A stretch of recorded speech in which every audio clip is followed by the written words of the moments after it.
وعلیکم ورحمۃ اللہ وبرکاتہ۔ اعوذ باللہ من الشیطان اللعین الرجیم، بسم اللہ الرحمن الرحیم۔ الحمد للہ الذی کان موجودا قبل حدوث الاشیاء ویبقی بعد فناء الاشیاء، تفرد بالاولیت والقدام ووسم کل شیء واداہ بالفناء والعدم، کما قال عز شانہ کل شیء ہالک الا وجہہ وکل نفس ذائقۃ الموت، وقال کل من علیہا فان ویبقی وجہ ربک ذو الجلال والاکرام۔ سبحان من لا یخفی علیہ اختلاف النیات ولا یعزب عنہ معاصی العباد فی الخلوات، سبحان اللہ الذی منہ خلقۃ العباد والیہ المعاد، فمن یعمل مثقال ذرۃ خیرا یرہ ومن یعمل مثقال ذرۃ شرا یرہ۔ اما بعد، فقال الحکیم فی کلامہ المجید وفرقان الحمید، وهو اصدق القائلین وقول الحق، بسم اللہ الرحمن الرحیم۔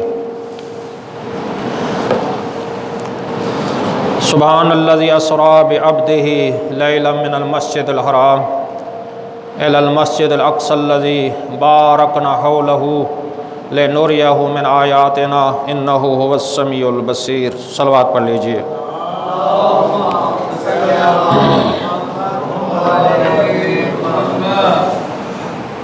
اللہ تبارک و تعالی اپنی لا ریب اور سچی کتاب میں ارشاد فرما رہا ہے، سبحان الذی اسری بعبدہ، پاک پاکیزہ ہے وہ ذات، ہر نقص سے پاک ہے، ہر عیب سے پاک ہے۔ تو فرمایا کیسی ذات ہے؟ اسری، جس نے سیر کرائی، بعبدہ، اپنے عبد کو، حضرت محمد مصطفیٰ صلی اللہ علیہ وآلہ وسلم کو، لیلاً، راتی رات معراج کرائی، رات کے وقت معراج کرائی۔ کہاں سے کہاں تک؟ من المسجد الحرام الی المسجد الاقصی الذی بارکنا حولہ لنریہ من آیاتنا انہ هو السمیع البصیر۔ تو فرمایا جس نے مسجد حرام سے لے کر مسجد اقصی تک سیر کرائی، معراج کرائی، تو فرمایا ایسی مسجد اقصی جس کے آس پاس، جس کے گرد و نواح میں، جس کے اطراف میں برکتیں ہی برکتیں ہیں۔ تو فرمایا لنریہ، تاکہ اللہ اپنی نشانیاں دکھائے، انہ هو السمیع البصیر، بے شک کوئی شک نہیں ہے خدا کی ذات سمیع بھی ہے بصیر بھی ہے۔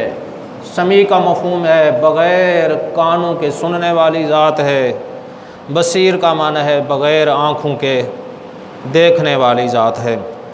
تو آج موضوع کی مناسبت سے بیت المقدس کی آزادی کے بارے میں آیات اور مساجد کی فضیلت کے متعلق آپ کی خدمت میں کچھ بیان کرنا چاہتا ہوں۔ بیت المقدس اسرائیلی غاصبانہ ریاست کے فلسطینی عوام پر جو ظلم ڈھائے جا رہے ہیں، وہ سب کے سامنے حالات موجود ہیں، اور رات کی خبر کے مطابق تقریباً 97 فلسطینی شہید ہو چکے ہیں، 500 سے زیادہ زخمی ہیں۔ اور بیت المقدس کی آزادی کے لیے جو یہ دعویٰ کرتا ہے کہ میں مسلم، میں مسلمان ہوں، انا مؤمن، میں مومن ہوں، جو یہ کہتا ہے میں رسول کا سچا امتی ہوں، رحمت للعالمین کو آخری رسول سردار الانبیاء تسلیم کرتا ہوں، اور قرآن کے اس مقدس کتاب کا قائل ہے کہ من جانب اللہ ہے، الفاظ بھی اللہ کی طرف سے ہیں، معنی بھی اللہ کی طرف سے ہیں، اور جس دین کا بنانے والا خدا ہے جسے اللہ نے فرمایا ان الدین عند اللہ الاسلام، اللہ کے نزدیک پسندیدہ دین اسلام ہے، اور دین اسلام کے علاوہ کسی اور دین کو اللہ نے قبول کرنے کا حکم نہیں دیا۔ وَمَن يَبْتَغِ غَيْرَ الْإِسْلَامِ دِينًا فَلَن يُقْبَلَ مِنْهُ وَهُوَ فِي الْآخِرَةِ مِنَ الْخَاسِرِينَ۔ فرمایا جو دین اسلام کے علاوہ کسی اور دین کو قبول کرے گا اللہ کو وہ منظور نہیں ہے، اللہ کو وہ قبول نہیں ہے، اللہ کو وہ پسند نہیں ہے۔ اگر کوئی ایسا کرے گا وَهُوَ فِي الْآخِرَةِ مِنَ الْخَاسِرِينَ، فرمایا قیامت کے دن گھاٹا اٹھانے والوں میں سے، نقصان اٹھانے والوں میں سے ہو جائے گا۔ تو یہی ہم یہ دعویٰ کرنے والے کہ ہم سچے موحد ہیں، توحید پرست ہیں، ہم سچے مومن ہیں، ہم سچے مسلمان ہیں، ہم سچے رسول کے امتی ہیں، ہم چہاردہ معصومین علیہ الصلاۃ والسلام کی عصمت کی گواہی دینے والے ہیں، ہم ائمہ ہدیٰ علیہم الصلاۃ والسلام کی عصمت و امامت و طہارت و ولایت و خلافت کی اگر ہم یہ گواہی دینے والے ہیں، تو جب ظالم ظلم کرے گا ہم خاموش رہ جائیں گے، ہمارا دعویٰ سچا نہیں ہوگا، کیونکہ یعصوب الدین کل ایمان مولا متقیان حیدر کرار اور حضرت علی ابن ابی طالب علیہ الصلاۃ والسلام کا نہج البلاغہ میں جہاں پہ امر بالمعروف اور نہی عن المنکر کی اقسام بیان کی ہیں مولا، وہاں پہ سب سے پہلے یہ ارشاد فرمایا اس میں کہ امر بالمعروف اور نہی عن المنکر ایک سمندر ہے، ساری نیکیاں قطرے کی مثل ہیں، ساری نیکیاں قطرہ ہیں، امر بالمعروف اور نہی عن المنکر سمندر ہے۔ تو فرمایا سب سے بڑی عبادت کیا ہے؟ فرمایا سب سے بڑی عبادت یہ ہے ظالم فاسق فاجر حکمران کے سامنے کلمہ حق بیان کرنا، یہ سب سے بڑی عبادت ہے۔ لہٰذا سب کو علم ہے کہ بیت المقدس مسجد اقصیٰ صہیونی حکومت کے قبضے میں آ چکی ہے، اور اللہ کا گھر ہے، مقدس گھر ہے، جہاں ایک نماز پڑھنا 1000 نماز کے ثواب کے برابر ہے۔ یہ ایسی مقدس جگہ ہے جہاں کہ مولا امام زمان علیہ الصلاۃ والسلام جس وقت کعبے میں یعنی اللہ کے گھر میں آئیں گے، ظہور فرمائیں گے، اور روایات میں نے پڑھا ہے، علماء نقل کرتے ہیں، اس کے بعد ہمارے آخری امام مولا امام زمان علیہ الصلاۃ والسلام مسجد اقصیٰ کی طرف جائیں گے، بیت المقدس جائیں گے، یعنی مولا کی نظروں میں وہ مقدس جگہ ہے، انبیاء کی عبادت گاہ ہے۔ حضرت رسول اکرم صلی اللہ علیہ وآلہ وسلم بیت المقدس کی طرف منہ کر کے نماز پڑھتے رہے ہیں، تو ہمارے نزدیک نبی کے نزدیک محترم مقدس جگہ ہے، انبیاء کی مقدس جگہ ہے، مومنین کی مقدس جگہ ہے۔ جب وہ یہودیوں کے قبضے میں آ چکی ہے، وہی قبلہ ہمیں پکار رہا ہے، وہی دعوت دے رہا ہے، کہہ رہا ہے کہ ذرا بتاؤ جو تم یہ دعویٰ کرتے ہو کہ ہم مسلمان ہیں، تو کوئی ہے میری پکار کو سننے والا؟ آج کتنا ظلم ڈھائے جا رہے ہیں، فلسطینیوں پر ظلم کیا جا رہا ہے، جس طرح میں نے عرض کیا 500 سے زیادہ مختلف چینلوں پہ بیان آ رہے ہیں، لیکن رات کی خبر کے مطابق 500 سے زیادہ زخمی ہیں، اور کافی سارے تقریباً 97 افراد شہید ہو چکے ہیں۔ لہٰذا مختلف خبریں ہیں، اسی کی مناسبت سے اگر ہم آواز بھی بلند نہ کریں، 56 مسلمان ملک ہیں، ذرا بتائیں کہ کتنا مسلمان ملک ہیں جنہوں نے آواز بلند کی ہے، اور کون سے مسلمان ممالک ہیں جو اسرائیل کی آواز پہ لبیک کہہ رہے ہیں۔ ہم سب یہ دعویٰ سنی شیعہ اہل حدیث بریلوی جہاں جہاں ہم دنیا میں پائے جاتے ہیں، ہمارا ایک نعرہ جو ہم پہلا نعرہ لگاتے ہیں، اللہ اکبر، اللہ سب سے بڑا ہے، اللہ سب سے بڑا ہے، اللہ سب سے بڑا ہے، بڑائی اللہ کے لیے ہے۔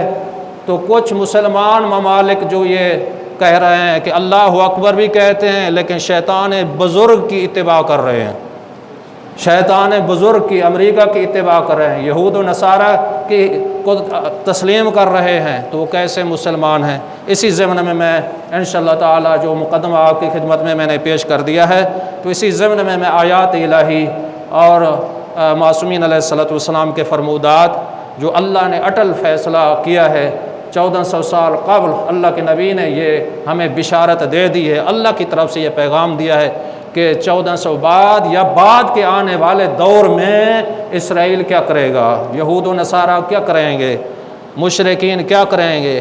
اس لیے فرمایا والذین کفروا بعضهم اولیاء بعض، کافر ایک دوسرے کے مددگار ہیں، وہ ایک دوسرے کے ساتھی ہیں۔ وقالت الیہود عزیر ابن اللہ وقالت النصارى مسیح ابن اللہ۔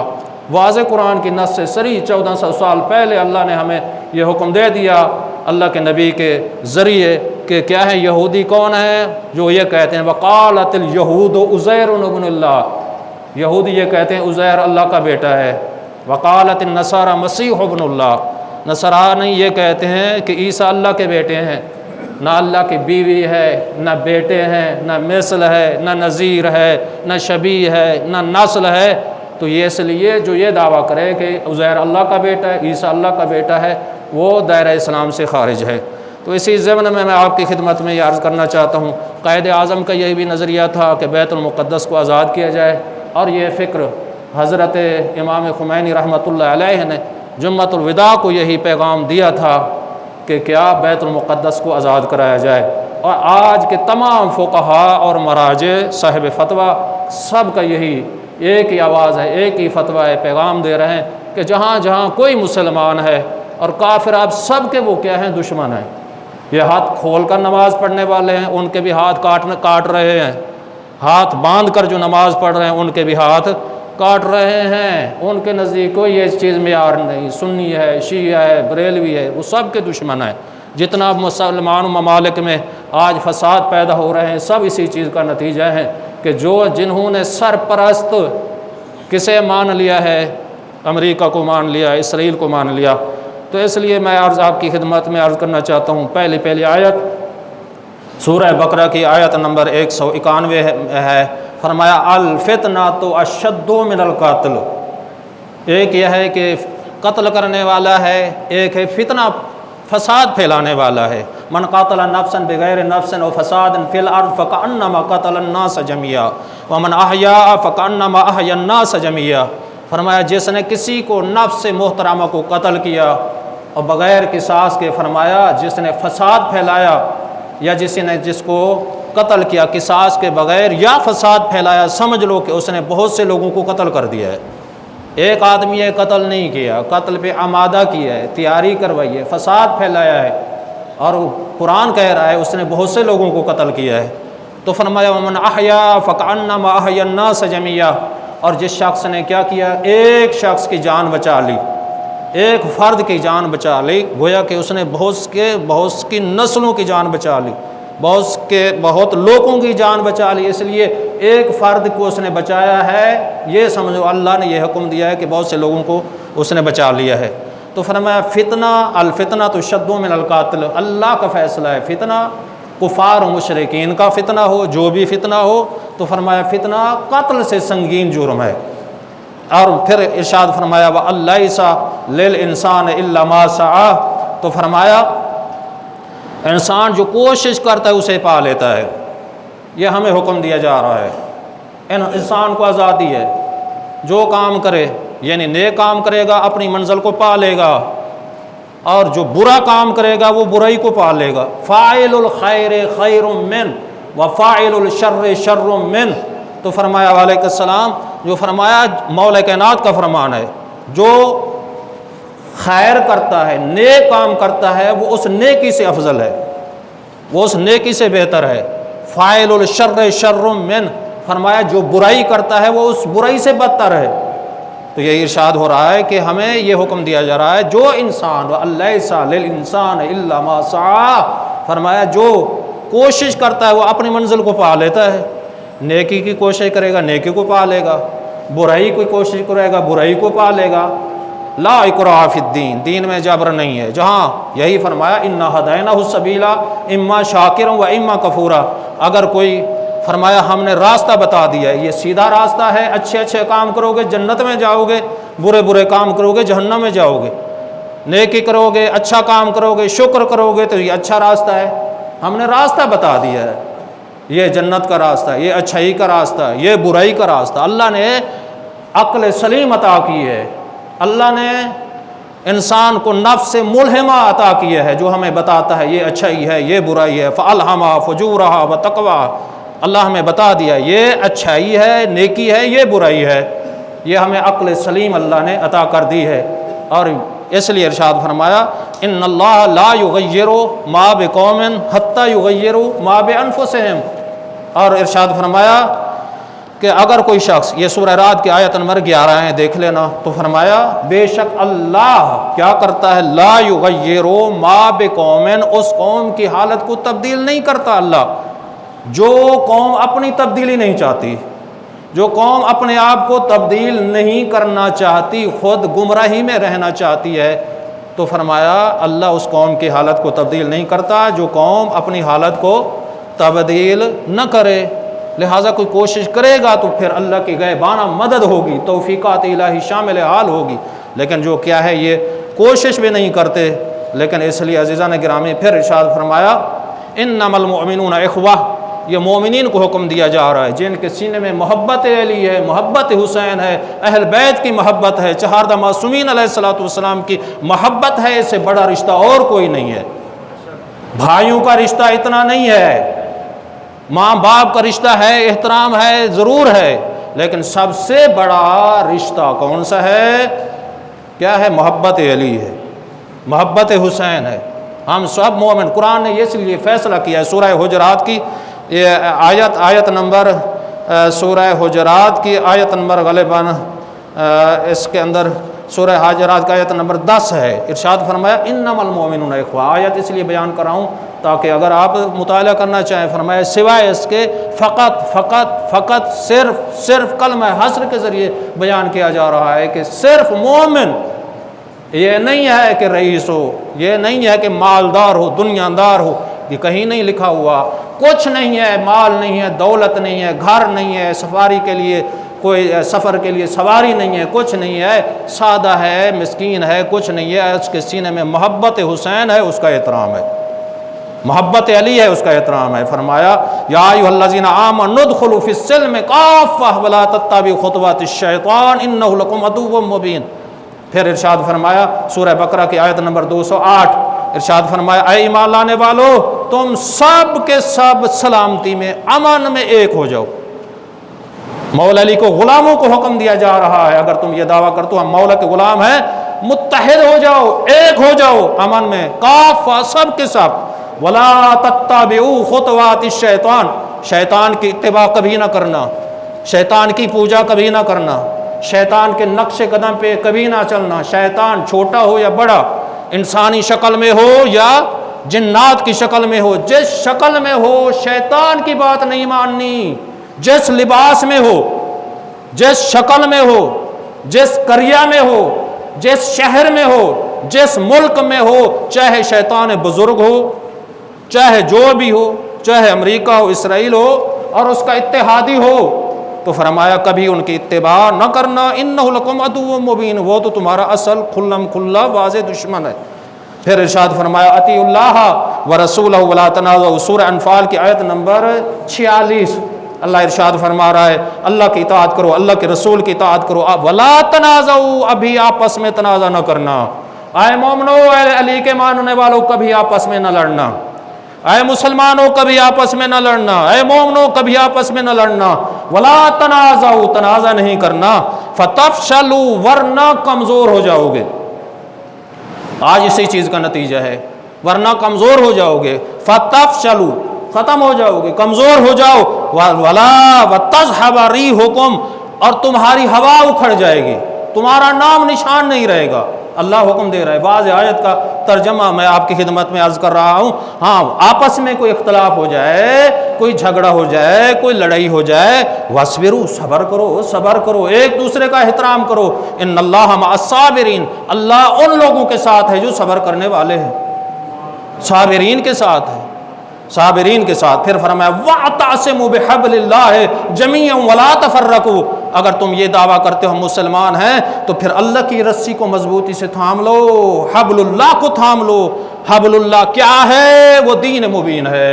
حبل اللہ کیا ہے؟ وہ احکام شریعت ہیں۔ حبل اللہ کیا ہے؟ حکم خدا ہے۔ حبل اللہ کیا ہے؟ رسول کا حکم ہے۔ حبل اللہ کیا ہے؟ ولایت علی ابن ابی طالب ہے۔ لہٰذا ہمیں ان چیزوں کا کیا کرنا ہے؟ اتفاق سے یہ ہمیں زندگی گزارنی چاہیے اور آپس میں ایک دوسرے سے محبت کرنی چاہیے۔ ولا تفرقوا، تفرقہ مت ڈالو، لڑائی نہ کرو، نہ لڑو۔ پھر ارشاد فرمایا ان ھذی امتکم امۃ واحدہ وانا ربکم فاعبدون۔ پھر ارشاد فرمایا اے لوگو تم سارے، یہ تمہاری امت یقیناً امت واحدہ ہے۔ امت واحدہ اللہ نے ہمیں کہا ہے کہ تم ایک ہی امت ہو، تو لہٰذا آپس میں اختلاف نہ کرو۔ وَأَنَا رَبُّكُمْ فَاعْبُدُونَ، میں تمہارا سب کا رب ہوں، میری عبادت کرو۔ تو اس لیے عزیزان گرامی موضوع کے مناسبت سے میں اور بھی آیات ہیں اور احادیث ہیں آپ کی خدمت میں دوسرے حصے میں بیان کرنے کی کوشش کروں گا، لہٰذا کافی حصہ آخری نتیجہ یہی میں عرض کرنا چاہتا ہوں۔ بیت المقدس ہمیں پکار رہا ہے، مسلمانوں تمہاری غیرت کہاں گئی؟ آج کون سے دنیا میں سامنے ہیں جو امریکہ کی اتباع کر رہے ہیں، اسرائیل کو تسلیم کر رہے ہیں، تو لہٰذا ہمارا وضع میں ہو تم نصارہ، تمدن میں ہو تم ہنود، یہ مسلمان ہیں جنہیں دیکھ کر شرمائے یہود۔ یہ مسلمانوں کی حالت ہو گئی ہے۔ بسم اللہ الرحمن الرحیم والعصر ان الانسان لفی خسر الا الذین آمنوا وعملوا الصالحات وتواصوا بالحق وتواصوا بالصبر۔